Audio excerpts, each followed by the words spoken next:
திருப்பாவையின் 20ஆம் பாடலில் ஆண்டாள் பக்தர்களின் துயரங்களை அகற்றவல்லவனாகும் கண்ணனை துயிலிலிருந்து எழுப்புமாறு பாடுகிறார். இந்த பாடல் இறைவனின் பரம தெய்வீக சக்தியையும் பிராட்டியின் அருளையும் வலியுறுத்தும் பக்தி மிகுந்த உவமைகளுடன் எழுதப்பட்டுள்ளது. திருப்பாவை 20ஆம் பாசுரம்.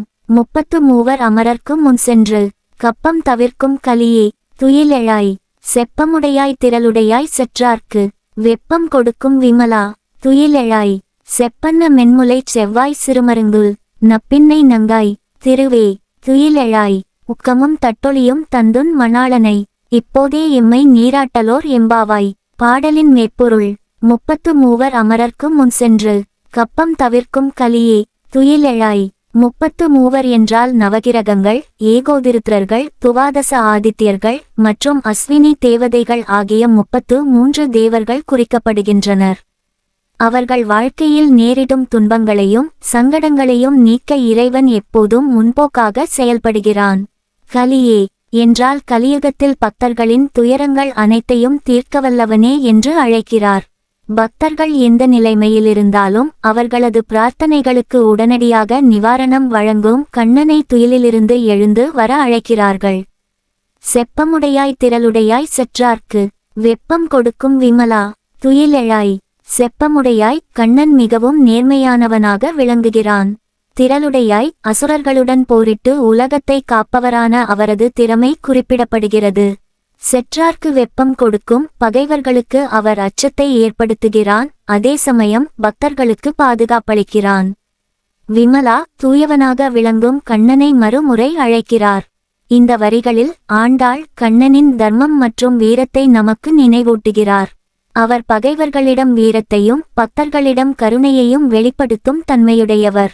செப்பன்ன மென்முலைச் செவ்வாய் சிறுமருங்குல் நப்பின்னை நங்காய் திருவே துயிலெழாய். செப்பன்ன மென்முலை நப்பின்னையின் அழகும் சீரும். செவ்வாய் பவளத்தைப் போல சிவப்பாக இருக்கும் நப்பின்னையின் உதடுகள்.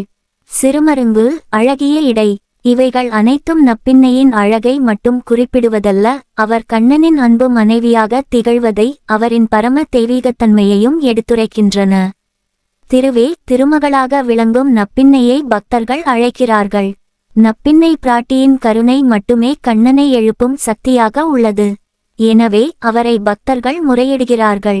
உக்கமும் தட்டொளியும் தந்துன் மணாளனை இப்போதே எம்மை நீராட்டலோர் எம்பாவாய். உக்கமும் தட்டொளியும் விசிறியும் கண்ணாடியும் திருமண வாழ்க்கையின் அடையாளங்களாக கருதப்படுகிறது. தந்தன் மணாளனை உங்கள் மணாளனான கண்ணனை எங்களுக்கு அளித்து அவர் அருளால் எங்களை குளிர்ச்சியாக ஆக்க வேண்டும் என்று பாவை நோன்பில் உள்ள பெண்கள் வேண்டுகிறார்கள். நீராட்டல் அருள்மழையில் நனையச் செய்வதை குறிக்கிறது. அருள்மழை என்பது கண்ணனின் கருணை மற்றும் பரிபூரணமான அருளை உணர்வதாகும். தெய்வீக அருளுக்கான அழைப்பு. ஆண்டாள் கண்ணனை துயில் எழு என்று பல முறை அழைக்கிறார். இது தெய்வத்தின் இரட்சணிய சக்தியை பக்தர்கள் உணரும்படி செய்யும் அழைப்பாகும். நப்பின்னையின் பங்கு. கண்ணனை எழுப்ப நப்பின்னையின் தெய்வீக இடத்தை வலியுறுத்துகிறார். இவர் திருமகளின் திருவுருவமாக காணப்படுகிறார். அருள் வேண்டுதல். பக்தர்கள் தங்கள் வாழ்வின் நலன்களுக்காக இறைவனை தங்கள் பக்கம் கொண்டு வர பாடுகிறார்கள்.